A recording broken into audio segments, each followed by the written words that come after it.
Sorry sir, இந்த situation நீங்க பார்க்க வேண்டியதா போயிருச்சு. இவன் ஒரு ஃப்ராடு சார், அதனாலதான் பிடிச்சு வச்சிருக்கோம் என்று சொல்ல கரிகாலன் தன் கோபத்தை அடக்கிக் கொண்டு அவனை விடுங்க என்று சொல்ல அதுவரை சர்வாவை பிடித்திருந்தவர்கள் கரிகாலனுக்கு பயந்து கையை எடுத்தனர். பாஸ்கர் தயக்கமாய், இல்ல சார், இவனால உங்களுக்கு ஏதாவது பிரச்சனை என்று இழுக்க கரிகாலன் விட்டால் பாஸ்கரை அடித்து கொன்றுவிடும் வெறியில் இருந்தார். தனக்கு அவர் இவ்வளவு முக்கியத்துவம் காட்டுவது வெளியில் சந்தேகத்தை ஏற்படுத்திவிடும் என்று நினைத்த சர்வா அவருக்கு கண்ணை சிமிட்டி செய்கை செய்ய அதை புரிந்து கொண்டு வேறு வழி இல்லாமல் நார்மலாக மாறிய கரிகாலன், இது பெரிய பிரச்சனை, உன்னோட லெவலுக்கு நீ ஆக்ஷன் எடுக்க முடியாது, நானே இவனை மேனேஜர் ரூமுக்கு கூட்டிட்டு போறேன் என்று கூற பாஸ்கர் சரிங்க சார் என்று விலகிவிட கரிகாலனோடு மேனேஜர் ரூமுக்கு சென்றான் சர்வா. ஃபுல் ஏசி ரூமில் கம்ப்யூட்டரில் ஏதோ ஒர்க் பண்ணிக் கொண்டிருந்த மேனேஜர் திவாகர் மடார் என்று கதவை திறந்து கொண்டு திடீரென்று யாரோ வருவதை நிமிர்ந்து பார்க்க கரிகாலனை கண்டதும் வேகமாய் சேரிலிருந்து எழுந்து, சார் நீங்களா, வரேன்னு ஒரு வார்த்தை சொல்லியிருந்தா நானே வந்து வெல்கம் பண்ணியிருப்பேனே என அவசரமாய் கேட்க கரிகாலன் நோ இஷ்யூ என்றபடி அங்கிருந்த சோஃபாவில் அமர்ந்தவர், என்னோட வேலை விஷயமா தான் வந்தேன், ஆனா வெளியே நடந்த பிரச்சனையை பார்த்ததுக்கு அப்புறம் உங்ககிட்ட சில முக்கியமான விஷயங்களை பேசணும்னு தோணுச்சு. அண்ட் இது யாருன்னு தெரியுதா என்று சர்வாவை காட்டி கேட்டார்.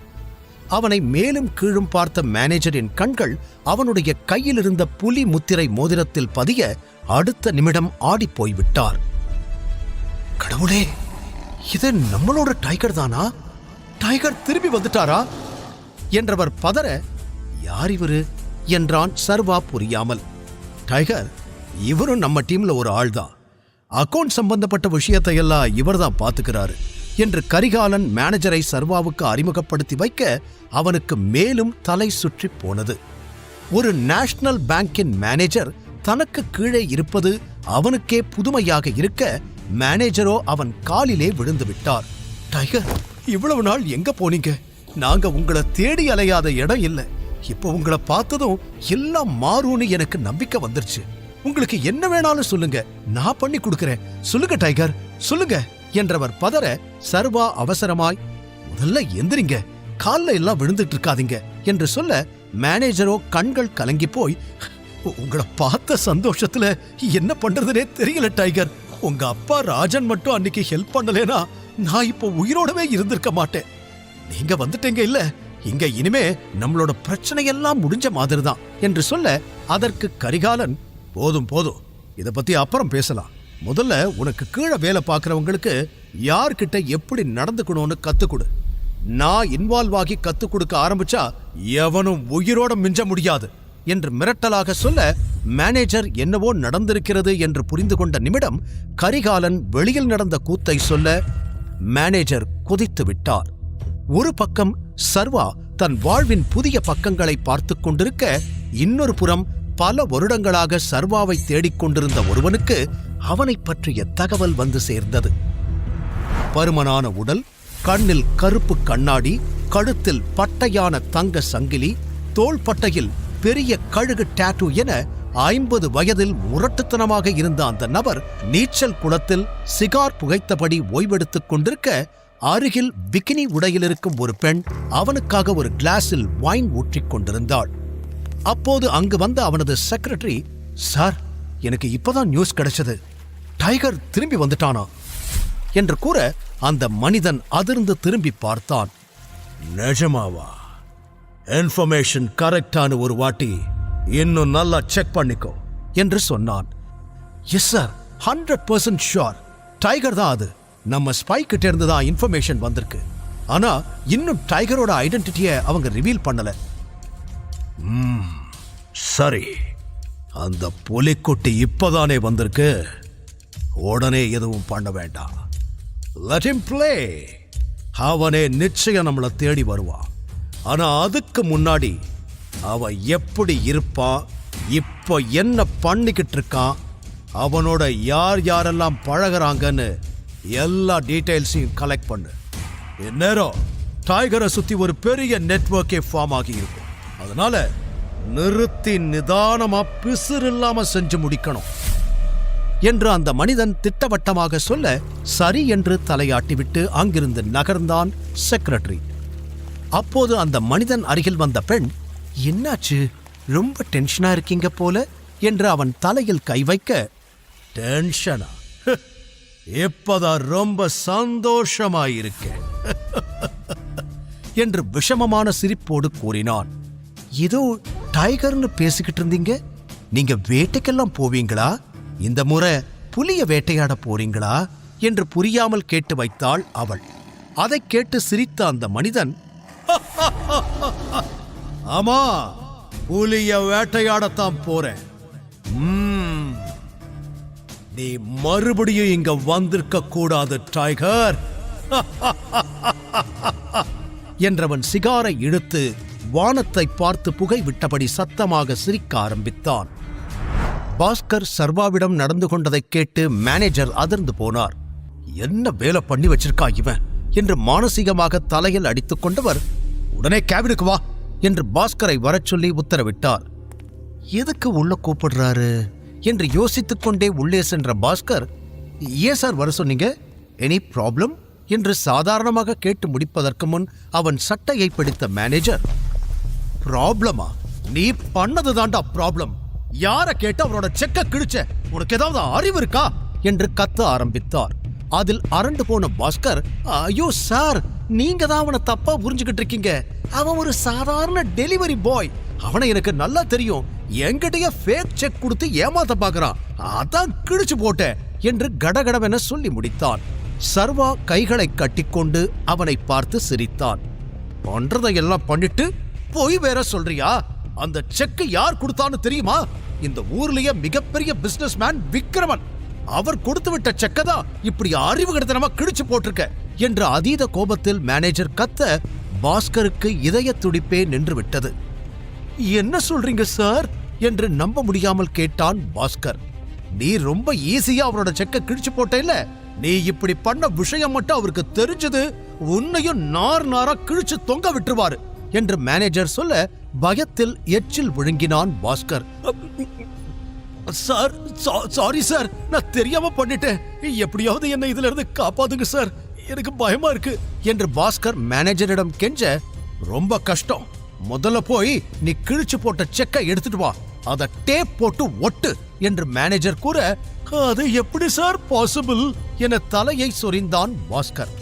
முடியாதுன்னா உனக்கு இங்க வேலை இல்ல, இன்னைக்கே நான் உன்னை ஃபயர் பண்றேன், கிளம்பு என்று மேனேஜர் கூற, ஐயோ சார், நான் பண்றேன் சார், 1 மினிட் என்று கூறி வேகமாக காமன் ஏரியாவுக்கு ஓடி வந்து கீழே கிடந்த கிழிந்த செக்கை பொறுக்கி அள்ளினான். சர்வா அமைதியாக நடப்பதையெல்லாம் பார்த்து கொண்டிருந்தான். பின் வேகமாக உள்ளே வந்த பாஸ்கர் தான் கிழித்து போட்ட அனைத்தையும் டேபிள் மீது வைத்தான். சின்ன சின்ன பீஸாக கிடந்த அதை எப்படி ஒட்டுவது என்றே அவனுக்கு புரியவில்லை. அதை ஒட்டுவதற்கு டேப்பை எடுத்துக்கொண்டு, கடவுளே, என் வேலையை நீதான் காப்பாத்தணும் என்று மனதிற்குள் வேண்டியபடி ஓரக்கண்ணில் சர்வாவையும் அவ்வப்போது பார்த்தபடி அந்த செக்கை ஒட்ட ஆரம்பித்தான். ஏய், உனக்கு 5 மினிட்ஸ் தான் டைம், சீக்கிரம் ஒட்டி முடிக்கிற, இல்ல நானே உன்னை கழுத்தை புடிச்சு வெளியே தள்ளி இதுக்கப்புறம் வேற எந்த பேங்க்லயும் வேலை பார்க்க முடியாத மாதிரி பண்ணிடுவேன் என்று மேனேஜர் வேறு இன்னொரு பக்கம் கத்திக்கொண்டே இருந்தார். பாஸ்கருக்கு கை கால் எல்லாம் நடுங்கியது. இன்னொரு புறம் சர்வா அந்த மேனேஜரை கண்ணை மூடாமல் பார்த்து கொண்டிருந்தான். ஒரு பேங்கோட மேனேஜர் எனக்கு இப்படி பயப்படுறார்னா அப்பாவோட சாம்ராஜ்யமும் அவரோட பவரும் எவ்வளோ பெருசா இருந்திருக்கணும், எனக்காக எவ்வளோ பெரிய விஷயத்தை என் அப்பா விட்டுட்டு போயிருக்காரு என்று நினைக்கும் பொழுது அவனுக்கு புல்லரித்தது. கூடவே பாஸ்கரின் முகத்தை பார்க்க இப்போது சர்வாவிற்கு பாவமாகத்தான் தோன்றியது. இருந்தாலும் இவனுக்கு இது தேவைதான், இன்னைக்கு இந்த தண்டனை இவனுக்கு கிடைக்கலனா இதுக்கப்புறம் வர ஏழைங்க எல்லார்கிட்டையும் இப்படிதான் பிஹேவ் பண்ணுவான் என்று தனக்குள் சொல்லிக் கொண்டவன் அமைதியாக நடப்பதை வேடிக்கை மட்டும் பார்த்தான். உயிரை கொடுத்து 10 நிமிஷத்தில் செக்கை ஒட்டி முடித்த பாஸ்கர் நீண்ட பெருமூச்சோடு அதை மேனேஜரிடம் கொடுக்க அவனை வெளியே கிளம்பும்படி செய்கை செய்தார் மேனேஜர்.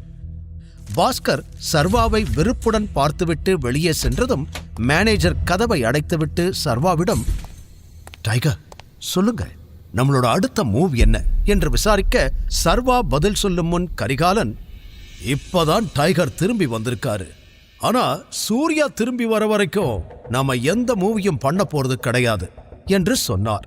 மேனேஜர் அதற்கு, ஆமா சார் சொல்றதும் சரிதான் டைகர், புலிகள் கூட்டத்துக்குள்ள ஒரு நரி நுழைஞ்சிருக்கு. அதுதான் நம்மளை பத்தின எல்லா இன்ஃபர்மேஷனையும் எதிரிக்கிட்ட கொடுத்துக்கிட்டு இருக்கு. அது யாருன்னு கண்டுபிடிக்கிற வரைக்கும் நம்ம ரொம்ப ஜாக்கிரதையா இருக்கணும் என்றார். நரியா? யூ மீன் இந்த கேங்லயே ஒரு ஸ்பை இருக்கான்னு சொல்றீங்களா என்றான் சர்வா ஆச்சரியமாய். ஆமாம் டைகர், சூர்யா திரும்பி வந்ததும் இத பத்தின டீடைல்ஸ் உனக்கு சொல்லுவான். ஆனா அது வரைக்கும் நீ உன்னோட அடையாளத்தை வெளியே காட்டாம இருக்கிறது தான் நல்லது. அண்ட் உன் அப்பாவோட கொலைக்கு பின்னாடி இருக்கிற ஆளுக்கும் அந்த ஸ்பைக்கும் நிச்சயமா சம்பந்தம் இருக்கணும். அவன் மட்டும் என் கையில கட்டச்சான் என்று கரிகாலன் கோபத்தில் கையை இருக்க, சர்வாவோ அதான் எனக்கு யாருன்னு தெரியுமே, கூடவே இருந்து குழி பறிச்சது ராணா. இப்போ அவன் அப்பம் பண்ண தப்பையெல்லாம் மறைச்சிட்டு நாடகம் போட்டுட்டு இருக்கான் அவன் மகன் சூர்யா என்று நினைக்க நினைக்க கோபமாய் வந்தது அவனுக்கு. இவங்க எல்லாம் இன்னும் ராணாவை ரொம்ப நல்லவன்னு நம்பிக்கிட்டு இருக்காங்களே, அவன் துரோகின்னு இவங்களுக்கு தெரியப்படுத்தணும் என்று நினைத்து நிஜமாக வருத்தப்பட்டான் சர்வா. பின் அவர்களிடம், நான் இன்னும் இந்த குரூப்ல யார் யாரெல்லாம் மீட் பண்ணணும் என சர்வா கேட்க, மேனேஜர் அதற்கு, நம்மளோட க்ளோஸ் குரூப்ல சூர்யா, விக்ரமன் சார், கரிகாலன் சார், திவாகர், நான், பாரிவேந்தன், சக்கரவர்த்தி, அப்புறம் ஆலியா என்றார். ஆலியாவா? இந்த டீம்ல பொண்ணுங்க கூட இருக்காங்களா என்று சர்வா ஆச்சரியமாக கேட்டான். எஸ், இதுக்கு முன்னாடி ஆலியாவோட அம்மா தான் அந்த பொசிஷன்ல இருந்தாங்க. 1 இயருக்கு முன்னாடி அவங்க இறந்துட்டதால ஆலியா அவங்களோட இடத்துக்கு வந்துட்டா. அப்புறம் நீ நினைக்கிற மாதிரி அவ சாதாரண பொண்ணு கிடையாது. அவ ஒரு நெருப்பு சூறாவளி. ஆலியா மாதிரி ஒரு பொண்ணை நீ கண்டிப்பா இதுக்கு முன்னாடி உன் வாழ்க்கையில பார்த்திருக்கவே மாட்ட. அறிவு, அழகு, ஆட்டிடியூட், இது 3 அவகிட்ட அதிகமாவே இருக்கும் என்று மேனேஜர் ஆலியாவை பற்றி பில்டப் கொடுத்து கொண்டே போக, அந்த பெண்ணை பார்க்க வேண்டும் என்ற ஆவல் சர்வாவிற்கு அதிகமானது. சர்வாவின் முகத்தை வைத்தே அவனது ஆச்சரியத்தை புரிந்து கொண்ட கரிகாலன், பிடிவாதம் அவளோட பிறவி குணம். ஒரு விஷயத்துல அவ கமிட்டானா அதை முடிக்காம வெளியே வரமாட்டா. இந்த குரூப்ல அவ ஒரே ஒரு பொண்ணா இருந்தாலும் இங்க பல ஆம்பளைங்களால சாதிக்க முடியாததை அவ சாதிச்சிருக்கா. கெட்டிக்காரி. நீ எக்காரணத்தை கொண்டும் அவளை ஒரு சாதாரண பொண்ணுதானேன்னு மட்டும் தப்பு கணக்கு போட்டுடாத. இதெல்லாம் உன்னோட நல்லதுக்கு தான் சொல்றோம் என்று எக்ஸ்ட்ரா அறிவுரைகள் வேறு வழங்கினார். அதிலிருந்து சர்வாவிற்கு ஒரு விஷயம் மட்டும் புரிந்தது. கரிகாலனே என்னை ஏத்துக்கிறதுக்கு பெரிய ஆட்டம் ஆடிட்டாரு. இந்த பொண்ணுக்கு இவரே இவ்வளோ பில்டப் கொடுக்கறத பார்த்தா அவளும் அவ்வளோ சீக்கிரம் என்ன ஆக்செப்ட் பண்ண மாட்டா. பட் இந்த சேலஞ்ச் எனக்கு பிடிச்சிருக்கு. சீக்கிரம் அந்த பொண்ணை மீட் பண்ணணும் என்று மனதில் எண்ணிக்கொண்டவனுக்கு நிச்சயம் அடுத்ததாக ஆலியாவை கன்வின்ஸ் செய்வதுதான் தன்னுடைய மிகப்பெரிய டாஸ்காக இருக்கப் போகிறது என்பதை உறுதி செய்து கொண்டான். அந்த எண்ணத்தை சரியாக புரிந்து கொண்டதைப் போல மேனேஜர் திவாகரும், சீக்கிரமே ஆலியாவை மீட் பண்றதுக்கான வாய்ப்பு உங்களுக்கு கிடைக்கும். ஆனா அவளை நீங்க எப்படி கன்வின்ஸ் பண்ண போறீங்கன்னு தான் எனக்கு தெரியல என்று இறுதியாக கூற, அருகில் சிரித்துக் கொண்டு நின்ற கரிகாலன், நீ ரொம்பலாம் யோசிக்காத திவாகர், அதெல்லாம் டைகர் பார்த்துப்பாரு. நானும் இப்படிதான் முரண்டு பிடிச்சேன். ஆனா டைகர் என்ன ஒரே நாக் அவுட்ல கன்வின்ஸ் பண்ணல.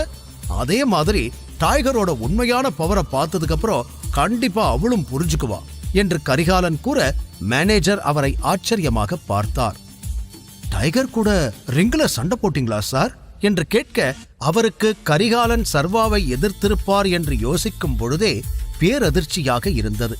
அதை கேட்டு சத்தமாய் சிரித்த கரிகாலன், ஆமா, ரொம்ப நல்ல சண்டை அது. வாழ்க்கையில என்னால் அதை மறக்கவே முடியாது என்றார். இறுதியாக திவாகர் சர்வாவிடம், உங்களுக்கு எவ்வளவு பணம் வேணும்னு சொல்லுங்க டைகர், நான் இப்பவே உங்களுக்கு அரேஞ்ச் பண்ணி கொடுக்கறேன் என்று கூற, சர்வா யோசித்து, இப்போதைக்கு 1 கோடி கேஷ் வேணும், மிச்சம் இருக்கிற 49 கோடியை என்னோட புது அக்கவுண்ட்ல டிரான்ஸ்ஃபர் பண்ணிடுங்க என்றான். கண்டிப்பா டைகர் என்று அப்பொழுதே வேலையை முடித்து தர, கரிகாலனும் அவனும் விடைபெற்று வெளியே நடந்து வந்தார்கள். எனக்கு இந்த ஆலியாவை பத்தின டீடைல்ஸ் வேணும் என சர்வா டைரக்டாக கேட்க, அவனை மேலும் கீழும் பார்த்த கரிகாலன், ஏற்பாடு பண்றேன் டைகர், ஆனா எக்காரணத்தை கொண்டும் அவளை கோபப்படுத்துற மாதிரி எதுவும் பண்ணிடாத. அண்ட் வெரி இம்பார்ட்டன்ட், அவளை கிண்டல் பண்ணா அவளுக்கு சுத்தமா பிடிக்காது.